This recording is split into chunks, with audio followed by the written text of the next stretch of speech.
So I'm incredibly excited. For those of you who do not know, Dr. Marie Stejskal, Taryn Stejskal, we're going to be talking about her book. It's an incredible book. It's The 5 Habits of Highly Resilient People. It was endorsed by Arianna Huffington, Keith Ferrazzi, Daniel Pink, you name it. She's been featured on Fox, NBC, Bloomberg, Thrive, Forbes. She's the founder of the Resiliency Leadership Center. She's got a top 5% podcast. Her TED Talk got 1.3 million views, which is insane. She's a global keynote speaker. She's the chief happiness officer to a very cool apparel company called Wicked Happy. She used to work at Nike and Cigna, and she is an expert on resiliency, which is a topic that I love to talk about. So before we turn it over and I start asking lots of questions to the good doctor, Kathy, get us started.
A huge thank you to Mike Perlow for putting that intro together. Taryn, we are excited to have you. Thank you. I am so delighted and honored to be here, and especially to be included amongst just some incredible and iconic folks that you've had as part of this author spotlight. So thank you. We've got some cool people, and you are a phenomenal guest today. I loved your book. I think resiliency is such an interesting topic, and I think, you take a little bit of a different spin on it than maybe what we're used to. I have so many different questions for you, but let's start with why do you think resiliency is so important? I mean, such an important topic that you said, you know what, let me write this epic book about it. Yeah, I love that we're starting there, Scott. Thank you for that. As I've studied resilience for, 2 decades, essentially what I wanted to understand was, as we face these inevitable moments of challenge, change, and complexity as humans, are there commonalities in terms of how we effectively face challenge, how we create a more positive and productive outcome? And, like all of you, I faced my own challenges. And so this was, as interesting to me personally as it was to uncover this information and bring it to the world. So, one of the things that I learned at the age of 37 is that I'm dyslexic, and I had, somehow made it all the way through my regular schooling, my doctorate program, a fellowship in neuropsychology, and, then was diagnosed much later in life, and things made a lot of sense. And what I found in my travels is that a lot of the things that we believe about facing challenge or what actually is resilience either isn't or gets in the way of us really identifying and accessing our resilience. And so maybe the first part of this that I get to share with all of you that's a departure from, what we've typically known is that resilience is the essence of being human. And so often we've talked about resilience as being something that's outside of ourselves, something we have to go find, go locate, go discover or uncover. And what that means is then that there's a potential for us to be lacking in resilience. And I think what that leads to is a lot of people feeling this sense of what I call resilience dread, where it's like, well, that seems like a good idea. But if I get below the surface on this, am I just going to end up feeling worse about myself? And so when we start from a place of knowing deeply that resilience is the essence of being human, and how do I know that?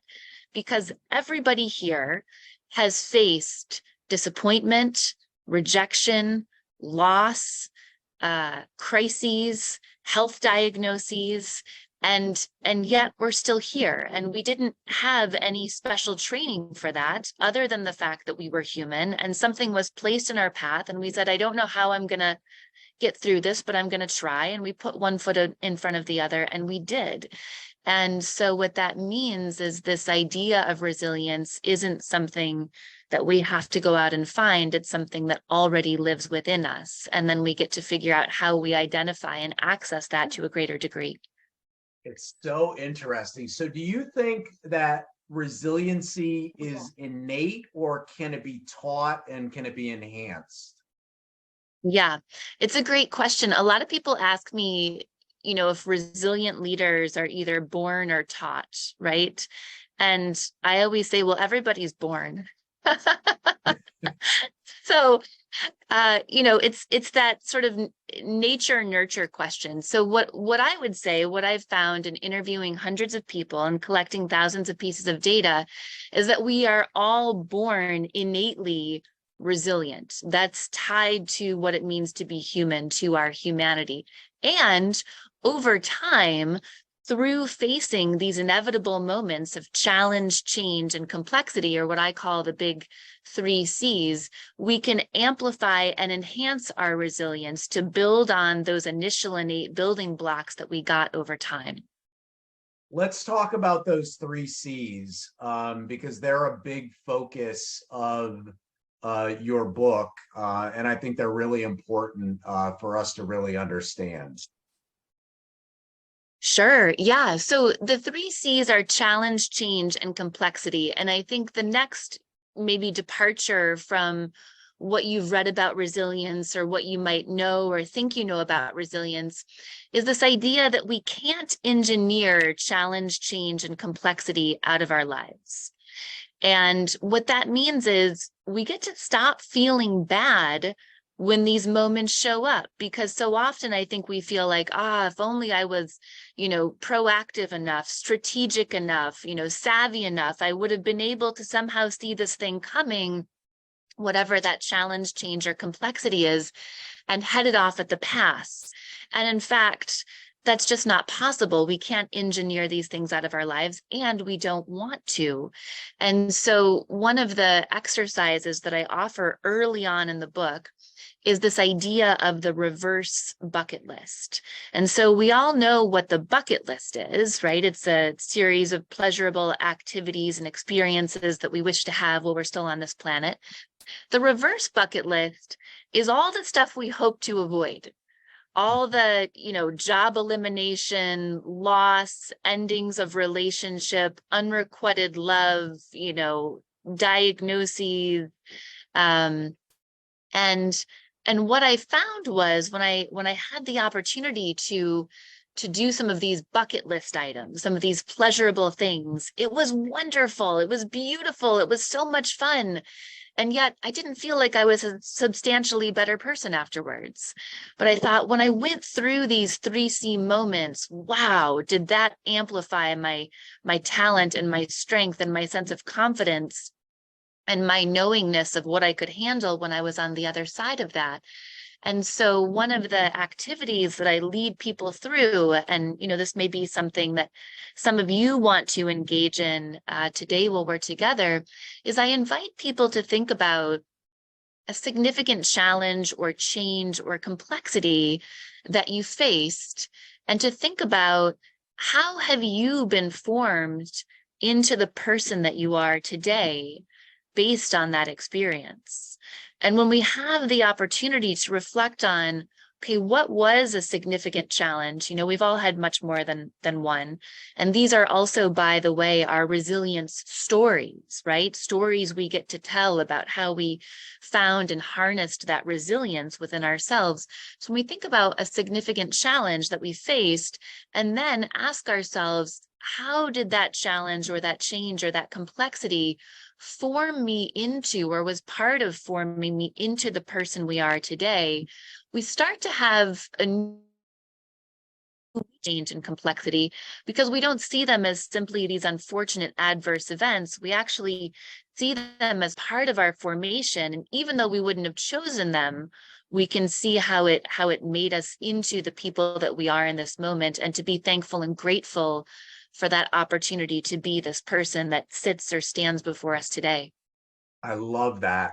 So I always say adversity is a gift. And I think what you just said really highlights that. One of the things I love that I've heard you say before, and I want you to talk a little bit more about it for everybody in the community, is that I think everybody thinks of resiliency as your ability to bounce back. And you talk about it's really about bouncing forward. And I love it. So tell us a little bit more about that. Yeah, thank you for that. Thank you for that, Scott. That's great. Yeah, so somehow, so one of the things I love about some of my favorite kind of, call them business books or self-help or personal growth, Malcolm Gladwell's a favorite author of mine. And one of the things I love about Malcolm Gladwell's books, and Daniel Pink for that matter, is that they're able to take a concept that I just have never really evaluated and has just been sort of, hiding in plain sight in my life, and hold it up to the light and unpack it in such a way that I see that concept in a completely different way. And I actually sometimes see the error in the way that I was thinking about that. And so I'm not putting myself on the same level as Malcolm Gladwell in this moment. But what I wanted to do with resilience was to be able to have some of those aha moments where we said, oh, I've just simply accepted, in this case, that resilience is synonymous with bouncing back, because that's just part of our kind of common parlance in the English language. And yet, when I really looked into it, and I, as I said, I've, interviewed hundreds of people about the most significant challenge that they've faced, I found that not a single person was ever the same. Not a single person. And I thought, gosh, this is fascinating. And then I started speaking about this on stages, and doing keynotes at large organizations, and people would be waiting for me, down at sort of the edges of the stage, and they didn't even feel comfortable asking it as a question in front of the large audience. And they'd sort of in a hushed tone say, I think I was resilient when I went through this challenge that I faced, and yet I didn't go back to the way that I was. Does that mean that I'm not resilient? And so I felt like this was a really important conversation for us to be having as part of the book, The 5 Practices of Highly Resilient People, to really debunk this myth that we actually don't go back. We don't bounce back to our prior form. We bounce forward. We allow ourselves to be fundamentally and forever changed by those experiences. And what that means sometimes is that there can be a sense of loss of a part of ourselves, or an experience, or the way that things once were, that we are leaving behind. And in that sort of ongoing formation, we allow ourselves to be transformed. And I'll just say one more thing about this, which is, we've mentioned my background in neuropsychology. And, for anyone who familiar with neuroplasticity, has read an article or many articles on neuroplasticity, this concept well. For anyone who doesn't, what neuroplasticity tells us is that our neurons in our brain that are essentially sending, signals all across our brain to allow us to function. These are really the cells in our brain. They're constantly rewiring, regrouping, regenerating to be able to respond to our experience and our external environment. And so everything that happens to us, our neurons are shifting and changing inside of our brain. And so if we're changed down to the cellular level, down to the neural level with every experience that we have, why would we ever expect that we would go back when we're being changed in such a fundamental way? So after this time together, you get to talk about resilience as bouncing forward, as being formed, as being foundationally changed by our experiences, and sort of cast off the expectation that you need to go back to the way that you were in order to effectively demonstrate resilience. I love it.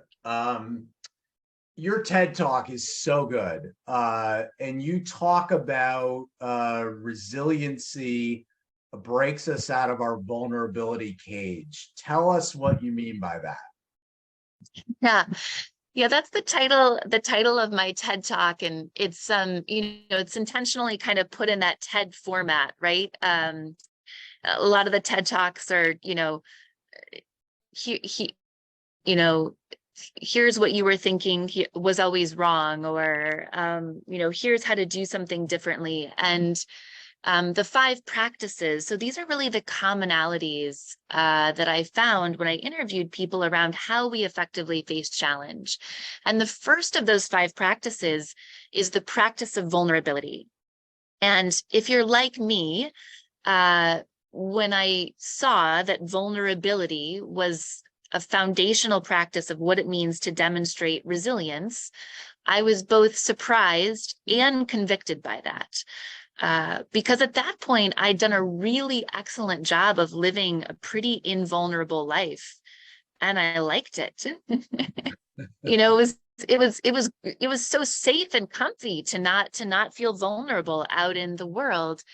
And, so after resilience, perhaps vulnerability is a very misunderstood word and way of being. So vulnerability here means to allow our inside self, our thoughts, our feelings, our emotions, to as closely as possible match the outside self that we are sharing or showing to the world. And in psychology, we call that congruence, right? For those two things to match. And so when we are congruent, or when we're demonstrating vulnerability, and that's going to look different, in different environments with different people, we're going to feel, safer or better about being more vulnerable with some people and not so much, or in a different way, with others, depending on those relationships and those environments. And so vulnerability is really powerful in terms of demonstrating resilience for 2 reasons. One, when we're going through something tough, one of those big 3C moments, challenge, change, and complexity, when we're feeling a certain way on the inside, and yet we don't feel that we can be vulnerable, then we're also creating a different persona that we're showing on the outside to the world. And what we're doing there is we're effectively running 2 different human operating systems. And what happens when you run 2 different operating systems on your computer or on a device? Well, it slows down and it crashes. So in these 3C moments, when we're not being vulnerable, when we're feeling some kind of way on the inside, and then we're putting on a facade on the outside, what that's effectively doing is creating 2 different human operating systems. We're burning our energy twice as fast, and that's in a moment when we need it the most. So that's the first reason that vulnerability is so powerful.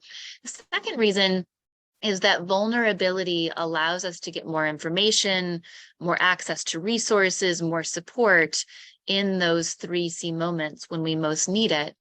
And so vulnerability really becomes this kind of cornerstone of demonstrating resilience. And oh, by the way, vulnerability is also the fertile ground from which empathy and authenticity grow. We can't be empathetic with another person or authentic with our people and our family members if we're not first tapping into something that is vulnerable within us. And you can think about that for yourself.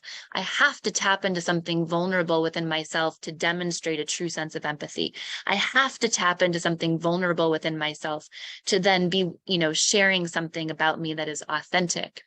And so, if we know that vulnerability is good for us, because I said so, but, more importantly, so did Brene Brown, why aren't we all running around living these fabulous, vulnerable lives? And most of us aren't. And the reason is because of something that I uncovered called the vulnerability bias.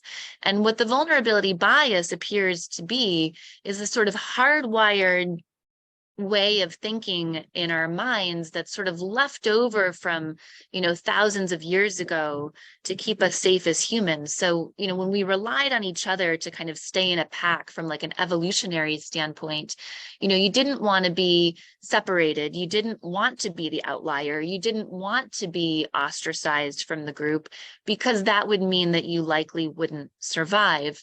Now, today, we don't rely on each other, directly for our physical survival, but what we do rely on each other for is for our emotional and relational connection. And so the paradigm has shifted a bit. And so now we get to share vulnerably, share authentically, share empathically. And yet the vulnerability bias, I think, for so many of us still exists. And what it is when we think about stepping, out of our vulnerability cage, as I call it, and demonstrating something vulnerable, there's this voice in our head that says, okay, don't do that. That is a very bad idea. And the voice goes on to say that if we share something vulnerable about ourselves, the 3 L's will occur. People won't like us, they won't love us, and they might leave. They won't like us, they won't love us, and they might leave. And so those 3 L's that the vulnerability bias puts in front of us is a very powerful prohibition to keep us trapped in our vulnerability cage. And so part of my TED Talk was about how we can have an awareness of vulnerability as a practice of resilience, of the 3 L's and sort of the irrational fear associated with that, to be able to a greater degree to step out in courage out of our vulnerability cage and to be more vulnerable with one another in a way that creates deeper human connection. What I think is, amazing is whether it's, today with you in the Outlier Project, whether it's your TED Talk, whether it's, the podcast with Ed Milet, or your book, you have such a passion for this subject. Where did that passion come from? Yeah, so one of the things I got to do in writing my book, and I'm sure that many of you have published books, and if you haven't published a book, perhaps you're thinking about it. And it does become a moment of, kind of putting all the pieces together in a really cohesive way down on paper. And my editor shared with me that she really wanted me to answer just this question. And what I realized when I was writing my book is that if you had asked me, how did you get involved in resilience, I would talk about people with brain injuries and spinal cord injuries and their family members that I had, the great honor of working with earlier in my career, and hearing their stories and how they were navigating after these, tremendously life-changing and unexpected injuries and diagnoses. I would have, talked about a project that we did with mothers in rural Maryland when I was in graduate school, where we were looking at factors that promoted their resilience when they were struggling with financial solvency and food security. And so lots of great work, that was happening in sort of my mid-20s. And I realized when I was writing the book that resilience found me really a decade earlier.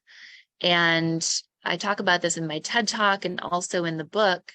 That I had the experience beginning when I was 14 years old of getting dressed for school and seeing a man's face, at sort of the bottom of my window in my ground floor bedroom, and being very confused about what was happening and what that meant. And it ultimately, led to my family and I, calling the police, making a police report, the police saying, this is probably just someone passing through the neighborhood, just a fluke. And about 10 months later, I was getting dressed again in my childhood bedroom. And I had that window on the ground floor where I'd seen him kind of next to our driveway shut. But I had the window that faced the back of our house, the backyard open, with just a screen. And I heard his voice again just as I was changing for bed. And he said, I've been waiting a long time for this. And in that moment, when that happened again, and this went on for, unfortunately, my entire high school career, we didn't know who he was. We couldn't, sort of catch him or find him. Three things became true for me in that moment. One, my childhood bedroom, which should have been for me and for all of us, one of the safest places, became profoundly unsafe. Two, I was naked in front of a man for the first time. And three, I realized this wasn't a fluke. This was, in fact, someone targeting me. And so when I went off to college, it was sort of like a deep breath and like a relaxing of the shoulders. Like I wasn't going to need to deal with this unresolved issue anymore. And my sophomore year, my mom called me early in the morning and said one of our neighbors who lived about 4 houses away and was about 8 years my senior had been arrested for assaulting and raping another woman in our neighborhood.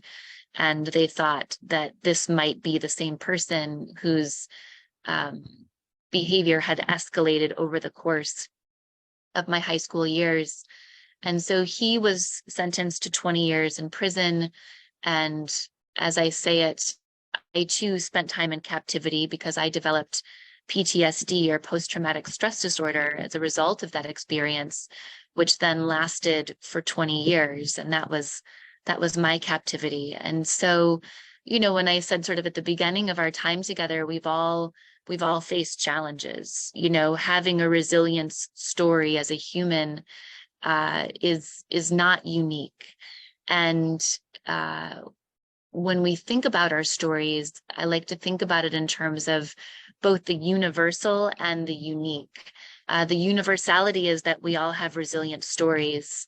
We've all experienced a sense of fear, a sense of loss, a sense of rejection, a sense of disappointment, a sense of, I don't know how I'm going to do this. And then each of our stories has the unique threads and tapestry of our own experience. And so for me, facing these challenges very early on in life, upon reflection when I was writing the book, I think are a significant part of what sort of pushed or pulled me in this direction to want to understand, are there ways that we can more effectively face challenge? And if so, what are they? And then once I found this formula, the 5 practices of highly resilient people, I wanted to share it with everyone so that, just in these moments when we're literally or figuratively asking ourselves, what am I going to do? There's actually a blueprint or a roadmap for us to know what we can do next that's going to create an effective outcome. And, the last thing that I just sort of say here is, I think that's real healing. It's real healing when we can take some of the toughest, hardest, gnarliest things that have happened to us in our lives and find a way to not only heal, but to transmute them into something that, benefits not only us, but we get to share with the world in a way that benefits others. It's such a horrific experience that you went through, but it does go back to adversity being a gift. I mean, obviously you would never wish that upon somebody, but it's, created this kind of life work that is going to help millions and millions of people. So thank you for sharing that. Last question, because we have a lot of people that want to ask you questions. when in your life, because you've just had this extraordinary life, when did you realize that you were an outlier? Mm. Gosh, I don't know today. You are one, definitely. If this was the It's epiphany moment, then we're happy. that's right. That's right. I'm having an aha moment here with all of you. Um, I think that's the thing about our strengths, and our talents is that oftentimes they come so naturally to us that we don't even realize how special they are. Yep. And that's true for all of us, as humans. And, I think I've definitely had moments, and, you know, many of the people that I've worked with and coached, where we do, executive assessment, and we look at, their strengths and talents, and they say, well, doesn't everybody do this? Because we just think that it's, kind of part of how we're formed as humans. And so, you know, I guess I don't really think of myself as an outlier. You know what I feel like? I'll tell you the truth. With all these, with all the accolades and all of the success that I've had, I'd say on a daily basis, I still feel like a failure a lot. I feel like I'm constantly behind. I feel like I'm not doing enough. I feel like I'm a hair's breadth away from letting people down or messing something up. And I think that's something that I get to look at, and maybe to also get to share with the world, because I've talked with a lot of other people who feel that way too, right? That there's sort of this expectation out there in the world. And so I'm so grateful for all of the ways that I've been able to contribute. Our sales of this book are tracking to allow it to become a Wall Street Journal bestseller. And, to get to have this time with all of you, to speak into your lives, to see so many beautiful faces here who are so deeply interested in this work, that I've created. And, sort of rhetorical question here. So why is it that I don't feel great about that? And, and I don't, sort of walk around, patting myself on the back that I'm such an outlier. But I don't yet. So I guess I get to work on that. Yeah, no, it's fascinating. I love the answers that we get to that question. We have a bunch of people that would love to ask you a question. So first, we're going to go to Florida, and we're going to go to Alex Smith. So Alex, you're up. Wow. I'm almost speechless because Taryn, you really spoke to me in a lot of different ways. So I'm incredibly grateful to you for coming on and saying what you did and sharing your story. You spoke to me in a lot of ways because I never really considered myself a very resilient person. But in 2019, I felt like I got just blindside after blindside. I've never been blindsided by a car, but that's how I felt like in my real life. Like I got a call by my boss just out of the blue saying, it's not you, it's us. We're going to have to lay you off after 7.5 years. Where do I send your paperwork to break up with you? Just wanted to know my address, not like anything else. It was just really cold. And then a month and a half later, my dad blindsided me out of the blue and said, I have cancer. I have leukemia. Didn't know how to process one thing, let alone the other thing. And I didn't read books on this. I wasn't prepared for it.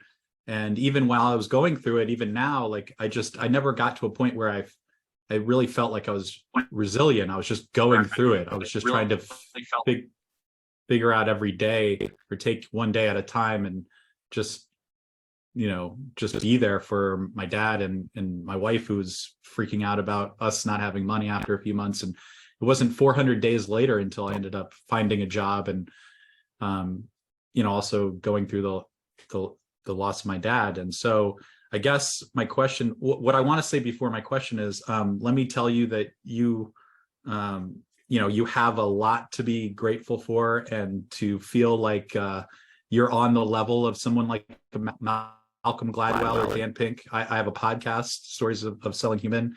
I've interviewed a bunch of people throughout this community. I interviewed Dan Pink, and I can tell you this with absolute certainty that he would love to learn from you, and would absolutely be on the same level of some of those writers. So let me just say that to you. But my question is, when did you? It's sort of a flavor of Scott's question, so I'm curious of where you would say this. Since I don't ever know, I still don't never really considered myself a resilient person, and I certainly not even while I was going through it, even though I probably was. When did you realize that, or have you realized that you're a resilient person? And if so, what did it take for you to do that or realize that? Because I personally think on the outside, you're an incredibly resilient person, but I don't know if you feel that way, or what made you feel that way. Well, thank you so much for this question, and for sharing so much of yourself and your story with me, and for those of us that are gathered here today. It's such a gift to know you on a deeper level, Alex, and to have you share this journey that you've been on. And thank you also for your compliment, about my work and the level that you see it on, with someone like Daniel Pink. That means, so much to me. So thank you for all of that. I do see myself as a very resilient person. And,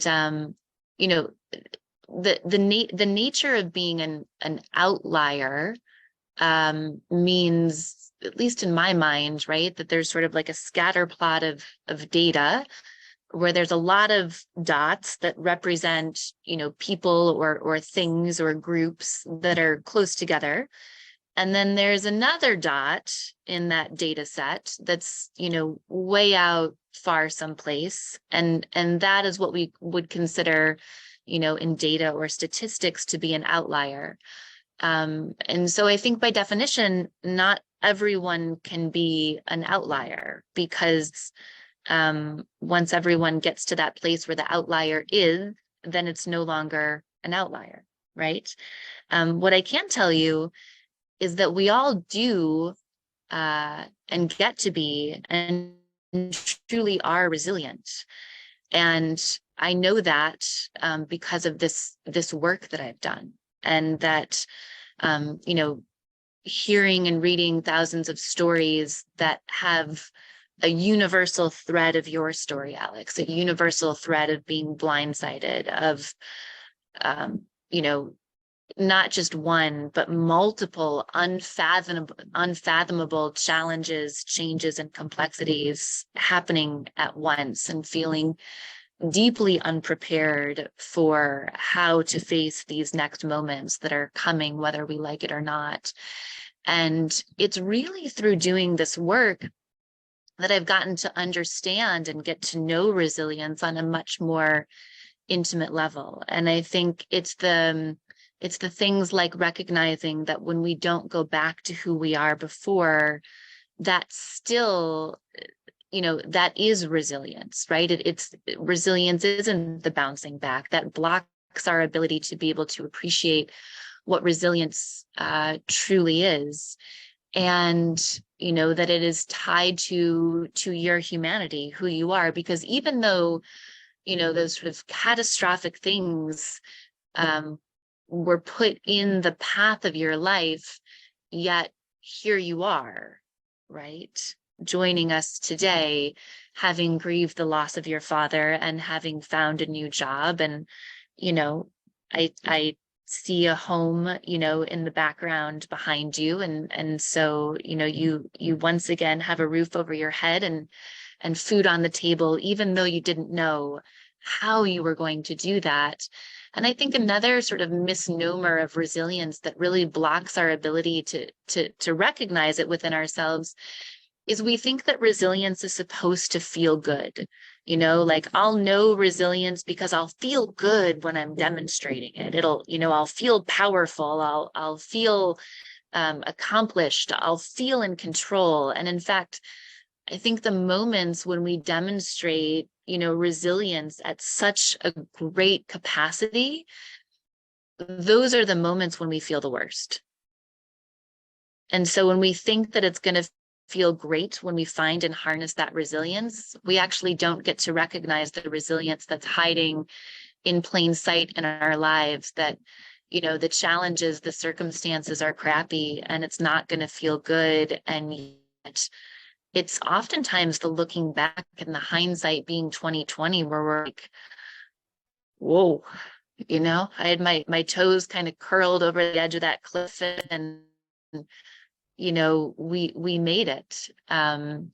So I think it's those things. It's the, recognizing that we bounce forward, recognizing resilience as part of our humanity, recognizing that the moments feel crappy, and so the demonstration of resilience doesn't really actually feel good.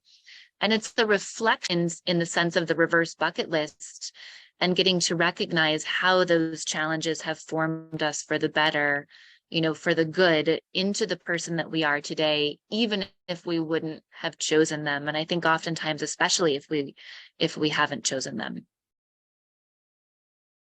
Phenomenal. Jamie in Michigan, you're up. Excellent. Hello, Taryn. Good to see you again. Hello, great to see you.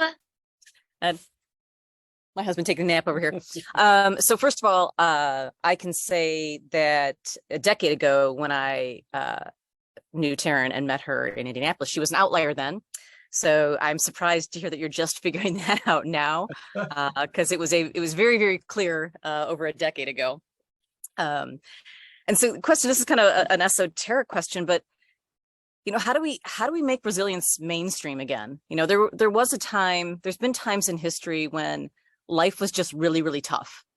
And so people embraced being tough because they had no choice, right? I mean, you were surviving and you had to be tough, and there was honor in that.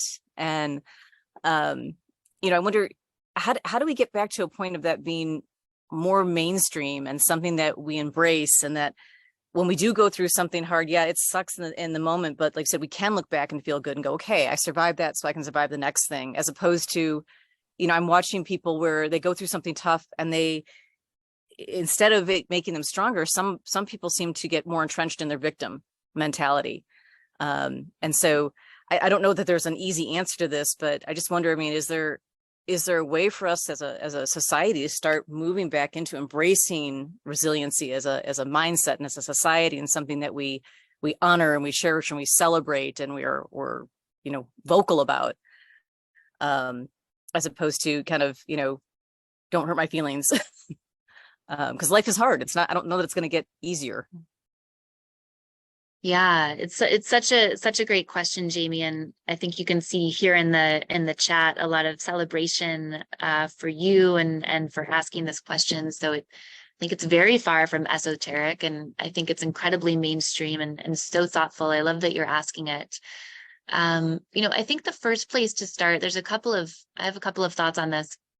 One is, going back to this idea of the mindset, or us collectively as a community of humans, across the US, across the globe, recognizing that challenge, change, and complexity, or the 3 C's, that these are part of the fabric of what it means to be human.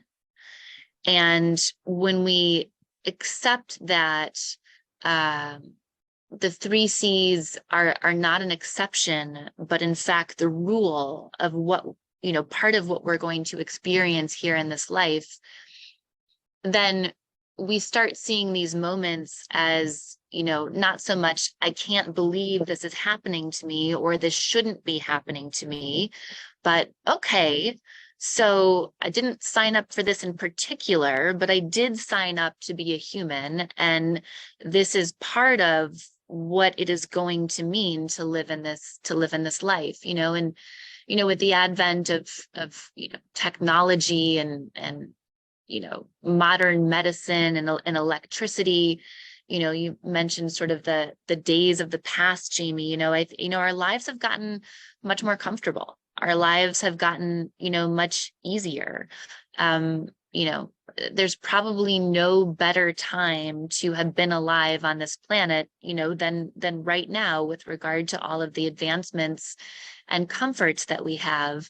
And so in many ways, I think we've gotten to a place where we thought we could engineer these things out of our lives. And so that acceptance of, we can't engineer them out. It's not our fault when it happens. We don't have to feel ashamed. And, this is part of, not just,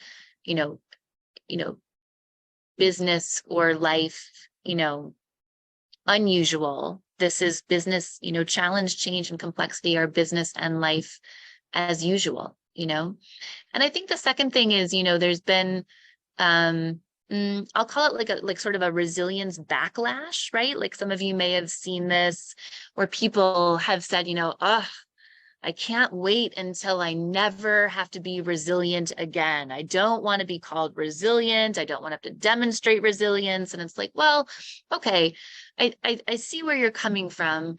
Yet, resilience is not the disease. Resilience is actually the cure. We don't, go to the doctor and ask for a prescription and say, this antibiotic again. I can't wait till we never have to have antibiotics again, right? We say, oh, like this is a cure for what ails us. So, I think we also get to see challenge, change, and complexity as the things that can feel exhausting, incredibly disorienting, difficult, hurtful, and yet, kind of to make resilience mainstream is also to recognize, that resilience, isn't, the thing that ails us, it is in fact, these practices are part of the cure. Absolutely. We just need to get your voice out there to the rest of the world. Maybe that'll be what'll do it. 100%. Thank you. So Thank you.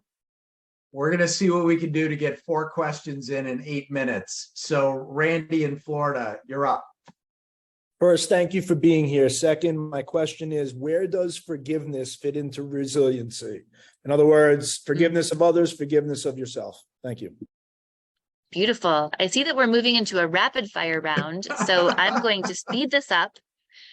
So the third practice of highly resilient people, so we talked about 1, which is vulnerability. Now we're going to jump over to 3, that's connection.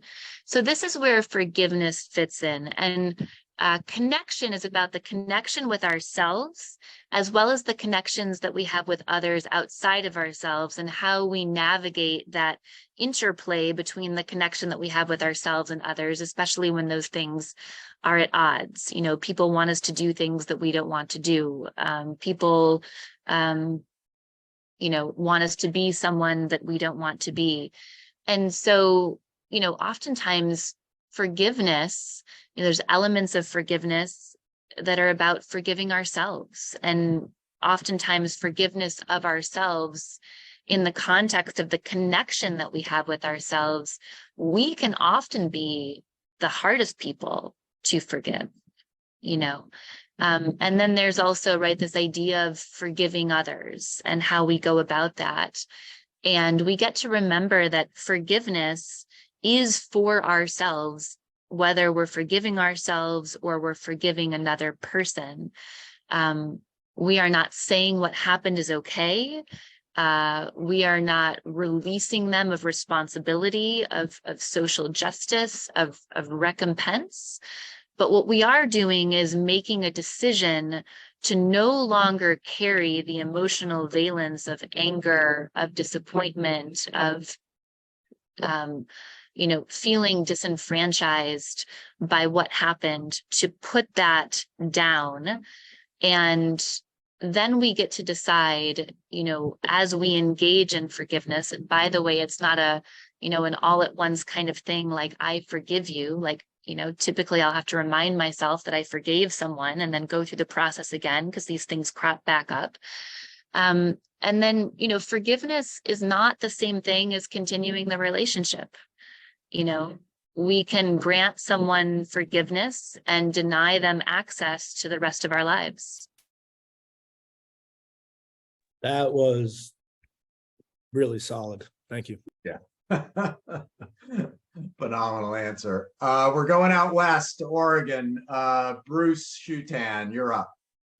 So Taryn, I have thoroughly enjoyed your visit with us today. I am a journalist who has written about the workplace for 35 years. And it seems like, I'd say the past 5 years or so, there's been an awful lot of talk about resilience and resilient workforces and how you make that happen over the past 5 years or so. As I said, I'm wondering about your sense of where this is going as a movement within the workplace to help people be more resilient at work. And then obviously they can take this and bring it into their home life.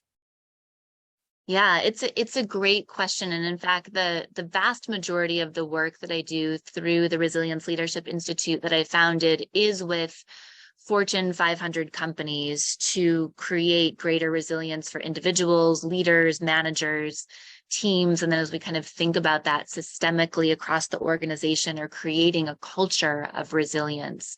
And I think one of the really exciting things that's happening today that I'm sure you've seen, Bruce, is that, in the last few years, we've really moved from places of work essentially saying, we don't want to negatively impact your mental health and your well-being. So we're going to, try not to send emails after hours. We're going to try to right-size your workload, give you some more time off, do half days on Fridays in the summer, which is great.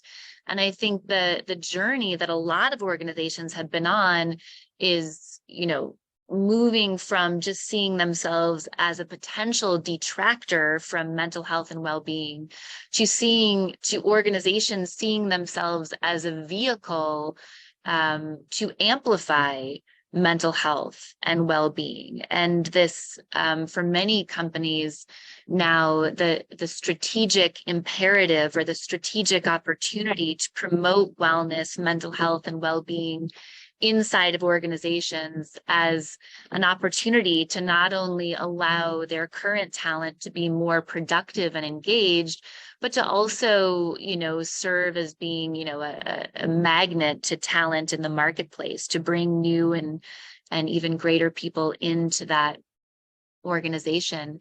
And so I always think of the work that I do systemically. So we get to think about the 5 practices as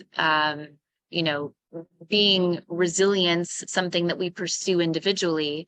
But I also wrote an article in Forbes a couple years back with Keith Ferrazzi called Resilience is a Team Sport, where we unpacked how can resilience look inside of organizations on teams.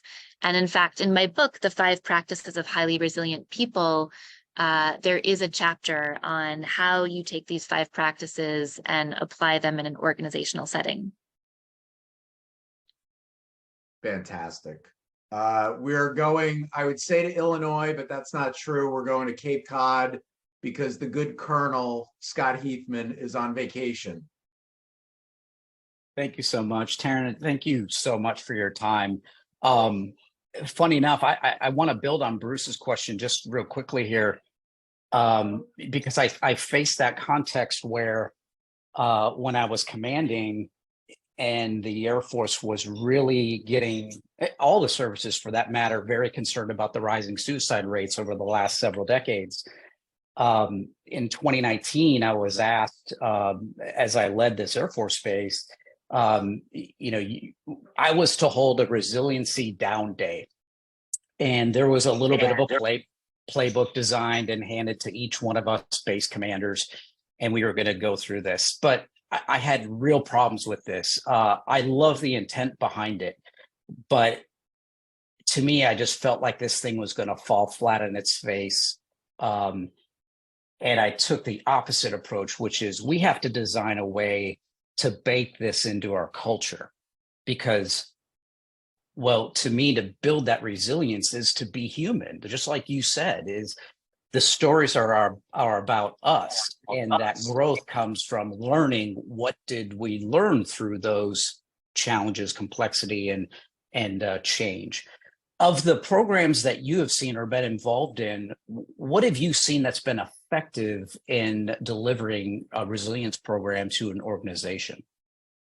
Yeah, it's a great question. I think you're right on in recognizing very early on that simply having a resilience day, right, is not going to make a measurable difference, is not going to move the needle. And even if we give people additional time off, if they're still coming back into the same environment that is chipping away at their resilience, at their mental health, at their well-being, that time off is not going to be an effective way, an effective coping strategy, if you will.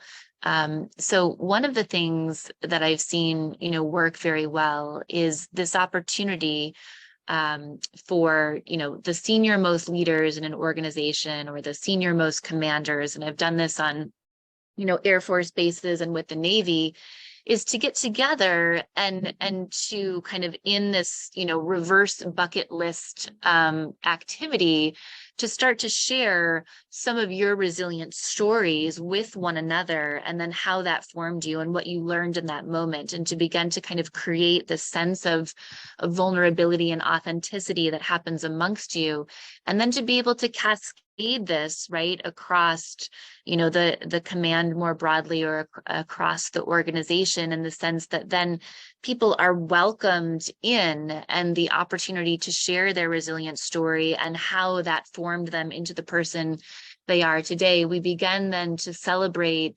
not necessarily the challenge itself, but the resilience journey. And we normalize that people are going to face these 3 C's, rather than people feeling like they need to be ashamed in some way, or suffer in silence. So that's one of the ways that starts. I think it's also the systemic teaching and application of the 5 practices across organizations. I've done that through workshops and trainings and keynotes, and we've actually been able to measurably impact the mental health, well-being, and resilience of organizations, as well as what people are reporting on their engagement surveys and around productivity. We've seen the needle move there. And then one other organization that I work with closely that I'm glad to share with you or anyone else who's interested offline is an organization called Life Guides. And what Life Guides does is it pairs people. They have, thousands of guides that they've certified, and they pair people that are going through something difficult with someone who has gone through that situation, and they can do it with an incredible level of specificity. So, if there's an Arabic woman who is an executive and mother, and she's going through a divorce, and it doesn't culturally seem appropriate, and there's all these kind of, puts and takes of the way her life is changing, Life Guides has got someone on their side that they can match with this person, who can be sort of a guide and walk with her on this journey, with this idea that no one ever has to go through anything alone. And I think the beautiful part of this is, our leaders and managers and, folks who are in leadership positions, they're caring so much for the organization and for their people, that what I love about Life Guides is it provides another resource, another sort of set of hands, if you will, to help people navigate their most difficult moments and ensure that no one feels alone or under-resourced. Incredible resource that I Thank had you. no idea about. That is fantastic. So our cleanup hitter today is in California. Tom Doherty, you are our cleanup hitter today. Thank you. I appreciate you being on here and being so vulnerable with us and your story. My question is, as you've worked with different people in different organizations, is there a strategic approach that you use when you see the resilience needed that people are going to need to bounce forward? Like, do you come in and go, oh my God, this is the DEFCON 5 situation. This is, top of the food chain. I got to pull out all of the stops. Or is it all treated the same way? Yeah, I love that. One of the things I believe deeply about the work that I do is it's about meeting people where they are. And so when I work with organizations, we go through a pretty significant, kind of call it intake process. And this also happens, during the sales cycle as well, where I understand in a very deep and intimate way what they're facing as an organization. Are they in the midst of an acquisition? Are they in the midst of a sale of their business? Have they had an epic product launch just fail, which, now means they need to lay off a significant part of their workforce? Are, they in the midst of some really important innovation and R&D that's going to take them to the next level, and they need their people to be less afraid of failure and doing something wrong so that they can capitalize on this, moment of tremendous opportunity for innovation. And then from there, we really build out what that experience will be, how we leverage, the definition of resilience, that effectively facing the 3 C's and allowing ourselves to be enhanced by those experiences, not diminished. And we build out the curriculum and the program and how we're going to impart those 5 practices. And sometimes we'll index, on maybe 2 or 3 of the practices that really get to be front of mind or top of mind for their people, and build curriculum around, that particular information that's going to be transformational for them or come alongside them at this important time. And then we also look at, what is the vehicle in which that's going to occur? So will that happen, in group coaching? Will that happen in workshops and training? Will that be, about briefing the executive team and then having each of them sort of share a resilient story in the context of their town halls to cascade this work and to demonstrate the executive team being behind it? So there's just so many ways that I think we can work in a really nuanced, curated and tailor-made ways with the organization. So it's definitely not, one size fits all for sure. Yeah, it sounds like customized complexity. Customized complexity. I love it. Taryn, we are out of time. We could talk to you all day. This is such an important topic. Guys, go out, buy the book. Make sure you write an Amazon review. It's so important for authors. Make sure you buy it, buy an extra copy, give it to somebody who also needs to read it. But Taryn, I cannot thank you enough for the time today. This was absolutely spectacular. Oh, thank you so much. My pleasure. I'm so delighted that this worked out with the internet. Thank you so much for having me. It's an honor and a delight to be here. And I would love to stay connected with all of you in the Outliers Project. So please don't hesitate to reach out to me, to hit me up on LinkedIn or social platforms, or grab my email from Scott. I'm just delighted to be here, and thank you all for being an incredible audience. Thank you so much. Anyone who wants to stay on for a little bit of overtime, feel